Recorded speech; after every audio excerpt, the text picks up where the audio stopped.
Weapons have come a long way since the basic muzzle-loaded flintlock.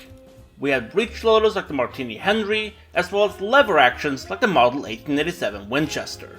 And it wasn't until 1888 that we saw the first widespread adopted bolt-action rifle, the British Lee Metford.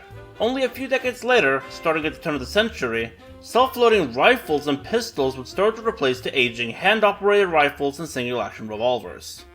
And in 1936, the US Army adopted what would become synonymous with the American Fighting Force for Freedom in Europe, the United States Rifle Caliber 30 M1, or if you want to keep it simple, the M1 Garand.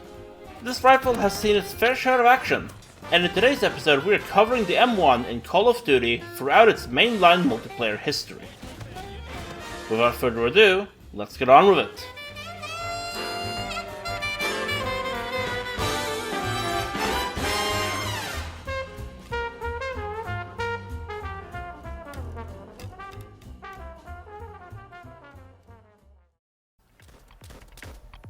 World at War, like most weapons from the time period, would be the only time we see the M1 Garand for a while. Unlocked at level 17, the M1 Garand is a competent rifle with low recoil and high penetration. Damage starts at 45, eventually dropping to 35 for the base M1 Garand without the scope. You heard me right, a scope. Because after getting 75 kills with the base M1, equipping the M82 sniper scope improves damage from 45-35 back to a flat 70. Dealing as much damage as the M21 from Call of Duty 4. Unscoped, the headshot multiplier is set at 1.4x, and the scope improves this to 1.5x, allowing for a one-shot kill to the head, just like the M21. Stopping power isn't really a requirement for the M1, as the damage alone is enough to let it stand on its own. This means you're free to run overkill with this weapon, and bring along a Thompson or Type 100 as a backup. Fire rate sits capped at 444 RPM, like in COD 2. Making the M1 very bothersome to spam down range, and clip size sits at 8 rounds as it's done well before. And unlike the previous iterations, it can now reload mid-clip, with reload sitting at a cumbersome 3.4 seconds mid-clip, but a dry reload takes 1.65 seconds. When it comes to your loadout, the M1 is most suitable for mid-range engagements. Perks are yours to pick, but we recommend any of the tertiary weapons like the M2 Flamethrower or the M9A1 Bazooka in the blue slot, as well as Sleight of Hand or Overkill in the red slot. Green is truly up to your own preference, but we recommend either Dead Silence or Steady Aim for either quiet footsteps or tighter hipfire. And your vehicle perk isn't really relevant unless you're on a map with tanks.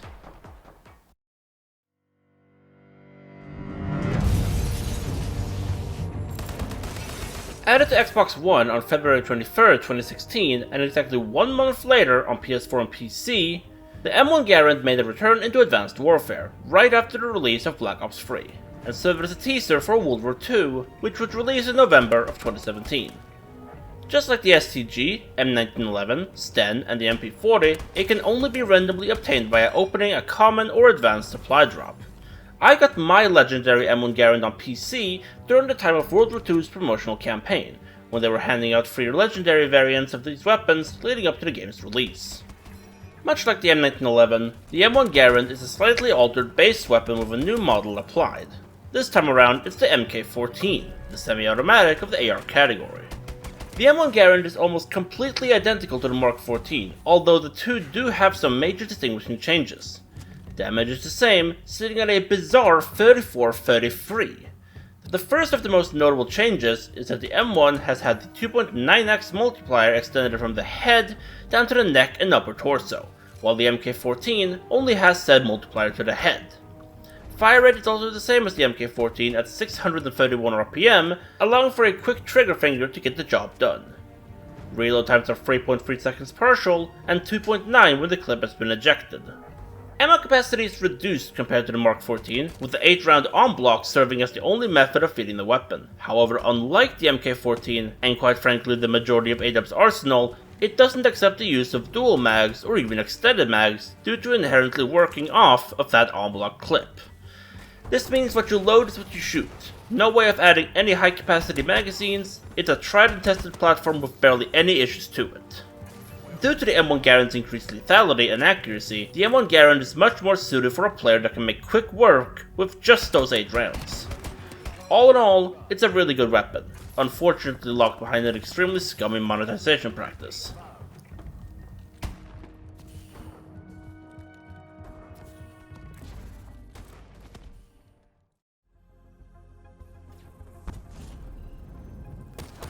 Like the HG-40, while there may not be a traditional M1 Garand in Black Ops 3, Treyarch gave us a multiplayer interpretation on February 8th, 2016. The MX Garand.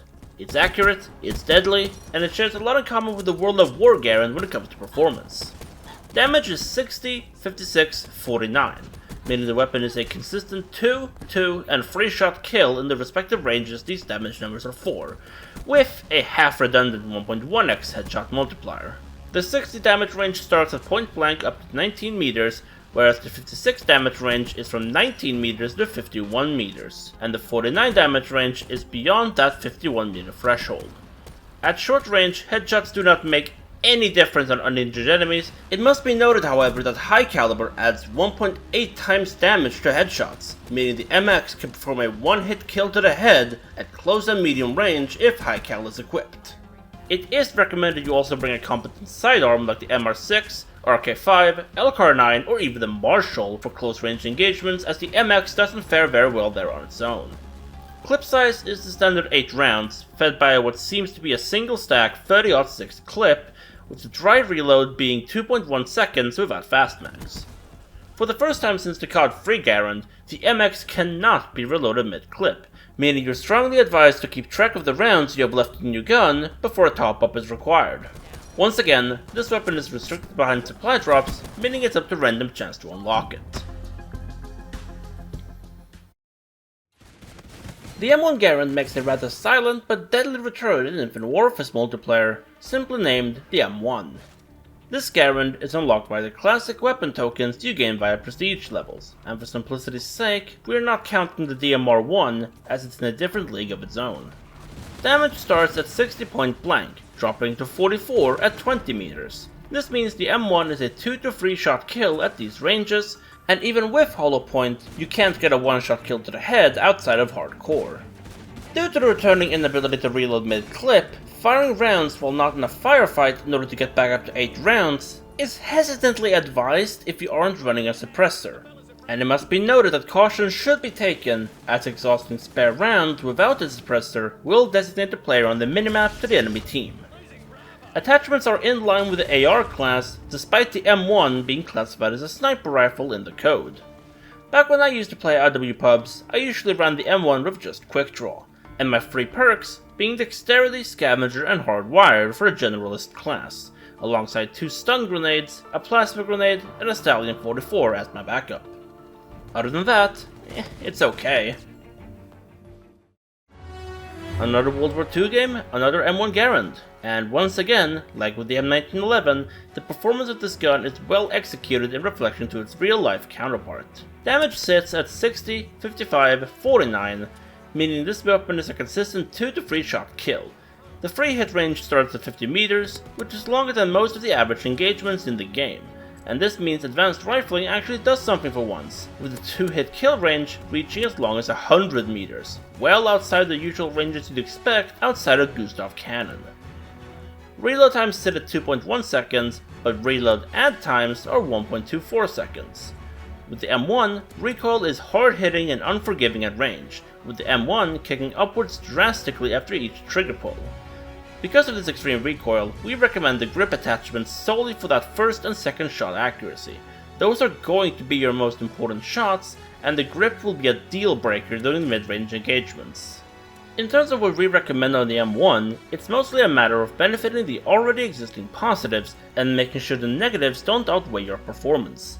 For this reason, we recommend Armored with quick draw, grip, and advanced rifling, with Hustle being your basic training. Now looking over to the variants, the Volunteer turns the M1 into a T-26 Tanker Garand, which was an experimental version of the M1 designed for tank crews. The Rookie and the Independent turned the M1 into a highly anachronistic Beretta BM-59, which is an Italian rifle based on the operating system and looks of the M1, but is chambered in 7.62 NATO.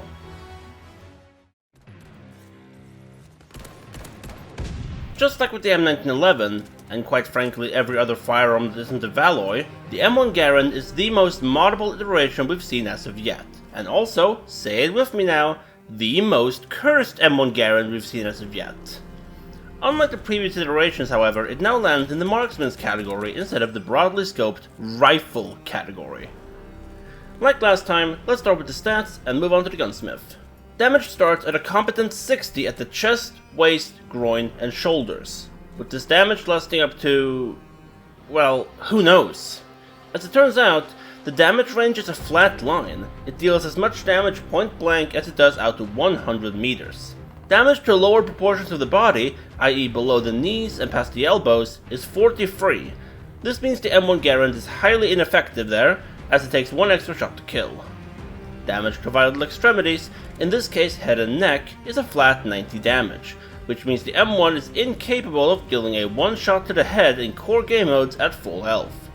This can be mitigated however with the Chariot 26-inch barrel, which increases neck and head damage to 126, enough for a one-hit kill at the cost of all other regions needing one extra shot to kill. Rate of fire sits at 300 rounds per minute in standard configuration. Aim down sight time sits at 335 milliseconds, and bullet velocity is 930 meters per second.